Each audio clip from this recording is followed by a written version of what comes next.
Shalom, selamat pagi Bapak Ibu yang diberkati. Kembali lagi kita mendengarkan renungan kebenaran firman Tuhan pada pagi hari ini. Dan pada pagi hari ini kita akan berada di dalam 1 Korintus 3 ayat 1 sampai yang ke-3. Dan ayat pokok kita pada hari ini adalah dari ayat yang kedua sampai yang ketiga. Susulah yang kuberikan kepadamu bukanlah makanan keras, sebab kamu belum dapat menerimanya, dan sekarang pun kamu belum dapat menerimanya, karena kamu masih manusia duniawi. Sebab jika di antara kamu ada iri hati perselisihan, bukan hal itu menunjukkan bahwa kamu manusia duniawi dan bahwa kamu hidup secara duniawi. Perlu kita belajar tujuan apa Rasul Paulus menulis kepada jemaat dalam Korintus. Rasul Paulus kepada jemaat Korintus pada waktu itu, surat Rasul Paulus kepada jemaat Korintus berisi ajaran tentang persatuan, kasih dan kehidupan Kristen, dan bertujuan untuk menegur dan membimbing jemaat dan sedang mengalami perpecahan. Paulus tahu bahwa masalah-masalah yang mereka hadapi pada waktu itu. Paulus tahu bahwa banyak masalah persoalan yang mereka hadapi di jemaat-jemaat di Korintus, dan makanya Rasul Paulus mengajak jemaat-jemaat dan mengajari jemaat-jemaat. Banyak masalah yang mereka hadapi. Ada perpecahan di jemaat-jemaat sebagai kelompok, dan pelacuran, sikap kesombongan dan puas diri sendiri, dan iri hati. Dan sehingga Rasul Paulus menasihati dan mengirim surat kepada jemaat di Korintus dan mengajar tetap bersatu dalam gereja. Dan Rasul Paulus mengajak mereka tetap bersatu di dalam Tuhan. Makanya Rasul Paulus berkata di dalam ayat yang kedua dan ayat ketiga tadi, kamu masih hidup di dalam duniawi. Kamu masih hidup di dalam dunia. Kamu memang udah bertobat, tetapi kamu masih hidup di dalam duniawi. Sehingga dari ayat yang kedua, dari ayat ketiga, di situ ada bagaimana perilaku jemaat di Korintus. Ada iri hati di situ, ada kebencian, ada perselisihan yang mereka hadapi. Tapi Rasul Paulus menasihati mereka. Rasul Paulus menasihati tetap bersatu di dalam Tuhan. Bapak Ibu yang diberkati, kalau kita perhatikan dalam ayat yang ketiga, karena kamu masih manusia duniawi, sebab jika di antara kamu ada iri hati dan perselisihan. Dalam ayat ini Rasul Paulus mengatakan, kamu masih hidup di dalam duniawi. Kamu masih hidup di dalam, masih memiliki iri hati dan perselisihan. Dan ayat ini bukan hanya kepada jemaat di Korintus, tapi ayat ini kepada jemaat-jemaat GPDI Immanuel Gardens, kepada kita semua yang mendengarkan renungan kebenaran firman Tuhan pagi hari ini. Kalau kamu masih memiliki iri hati, kebencian, dan masih mempentingkan diri sendiri, dan masih hidup di dalam duniawi, kamu itu masih belum pertobatan. Tetapi pertobatan yang sesungguhnya bagaimana bukan tentang dirinya, dan bagaimana tentang orang lain. Itu yang dikatakan pertobatan yang sesungguhnya. Tetapi Bapak Ibu yang diberkati, kalau kita perhatikan perbedaan orang yang masih memerlukan susu dan perbedaan orang yang memakan keras.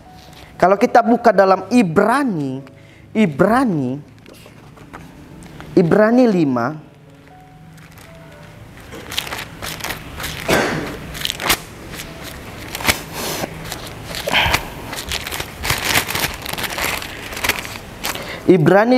ayat 13 dan 14. Sebab barang siapa masih memerlukan susu, ia tidak memahami ajaran tentang kebenaran, sebab ia adalah anak kecil. Tetapi makanan keras adalah untuk orang-orang dewasa, yang karena mempunyai kecenderungan dan berlatih untuk membedakan yang baik dari yang jahat. Ini perbedaan. Ini perbedaan orang yang masih hidup di dalam meminum susu dan orang yang memakan keras.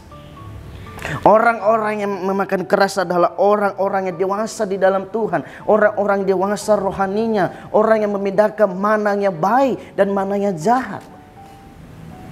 Mana yang berkenan di hadapan Tuhan dan mana yang tidak berkenan di hadapan Tuhan. Itulah orang yang memakan keras. Tetapi orang yang masih memerlukan susu adalah orang-orang yang masih baik, tidak membedakan kebenaran. Orang yang masih anak kecil. Tetapi Bapak Ibu yang diberkati, saya yakin jemaat-jemaat dan orang-orang yang mendengarkan renungan kebenaran adalah orang-orang yang memerlukan makanan keras, orang-orang dewasa di dalam Tuhan, orang yang membedakan mana yang baik, mana yang jahat, dan orang yang membedakan mana yang berkenan di hadapan Tuhan, mana yang tidak berkenan di hadapan Tuhan. Dalam ayat ini, kalau kita kembali kepada ayat pokok kita, jemaat di Korintus pada waktu itu masih di dalam namanya hidup duniawi. Memang mereka percaya pada Tuhan, memang mereka bertobat, tetapi mereka masih memiliki iri hati dan perselisihan tentang kepentingan diri sendiri. Dan kepada jemaat di Korintus, Rasul Paulus menasihati mereka. Rasul Paulus membimbing mereka. Rasul Paulus mengirim surat ini, mari hidup di dalam persatuan. Jangan mementingkan diri sendiri. Jangan ada iri hati. Jangan ada namanya perselisihan. Tetap bersatu di dalam gereja. Dan ayat ini bukan hanya kepada jemaat di Korintus, dan kepada kita semua. Mari kita hidup yang namanya di dalam persatuan.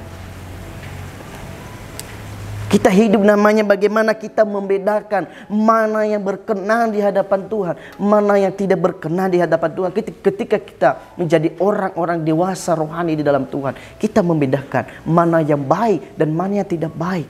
Tapi kalau kita masih hidup di dalam duniawi, hanya cuma memerlukan susu, kita masih anak-anak kecil. Rohani kita masih anak-anak kecil. Tapi kalau kita memerlukan makanan keras, kalau ada firman Tuhan yang keras yang sampai, kita menerima makanan keras, kita menjadi orang-orang dewasa di dalam Tuhan. Dan hari-hari ini mengajak kita terus hidup, terus dewasa di dalam Tuhan. Bapak Ibu ini berkati dalam ayat, dan biarlah firman Tuhan yang kita dengarkan pada pagi hari ini menjadi kekuatan kepada kita. Mari kita hidup terus dewasa rohani kita di dalam Tuhan. Kita membedakan mana yang tidak berkenan kepada Tuhan dan mana yang berkenan kepada Tuhan, dan mana yang baik dan mana yang jahat. Tetaplah perlukan makanan keras. Biarlah kebenaran firman Tuhan pada pagi hari ini menjadi kekuatan dan kesehatan dalam kehidupan kita. Immanuel, Allah beserta kita.